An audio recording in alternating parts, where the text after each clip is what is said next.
Let's talk about Sophie from season 2 of Love is Blind UK. The first thing she says is, when people meet me, they either think I'm really sweet or a bit of a cow. Well, my first impression is that you're a bit of a cow. She did also say she's very aware that she's single because of herself. At least she's self-aware. She said she treats first dates like interviews. Honestly, I think she had a stinking attitude, ruining the namesake Sophie. I was getting the vibe she might be this year's Catherine. So to start off, she's looking in the mirror and she's playing with her hair. She's going, shall I wear my fringe like this, like this? Bearing in mind, these men can't see her. Yolanda, bless her, is like, whatever feels good to you. And she literally goes, I hate people like that. I'm asking your opinion for a reason. The look Yolanda then did, took me out. We find out Sophie is 28 and a commercial manager, and she is chatting to Kieran. Starts off by saying she doesn't like to be vulnerable, doesn't like to let people in. Felt like she came across very vapid, very surface, and completely unwilling to commit to this process. Doesn't deal well with rejection, as she said, and she self-sabotages. I'm getting the vibe she needs to go to therapy. You need to be on the therapist couch, not on the Love is Blind pod couch. And she's saying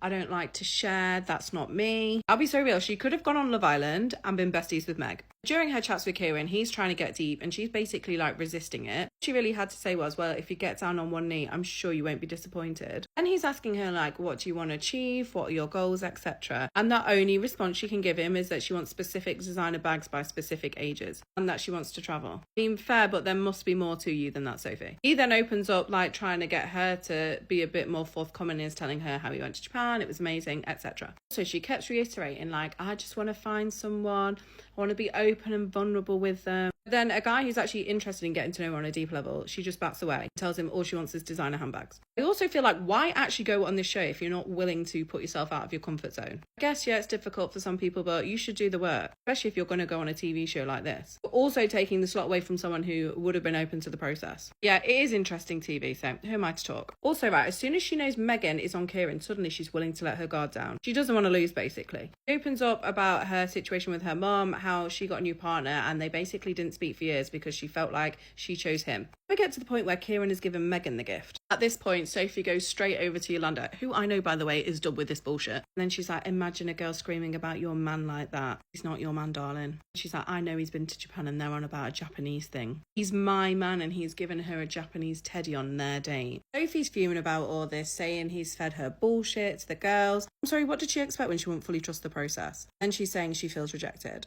Sophie decides to chat to Megan about it, that she doesn't want her to feel uncomfortable, but Sophie just feels disrespected. I'm sorry, Sophie, you're a buzzkill. Let Megan enjoy her moment, especially when you've literally given now.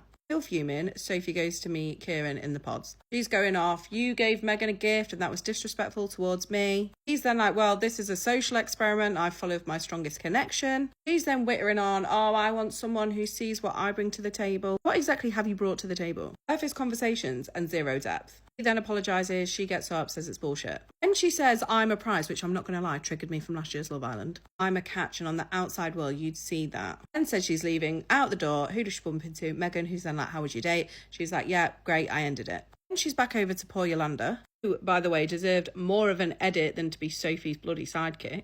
Side note, I knew it didn't work out for Yolanda because I do see her on here posting about her 51st date. So as soon as I saw that, I thought, well, I know the experiment didn't work for you. Yeah, Sophie's back over. I want someone dead set on me. She's crying. And she's like, fuck this. I want to go home. Get this mic off me. She's never to be seen again. Except for what looks like in the next few episodes when she's going to arrive for this mixer. Also, she's chatting to Javin at the mixer, so it'll be interesting to see how that one plays out.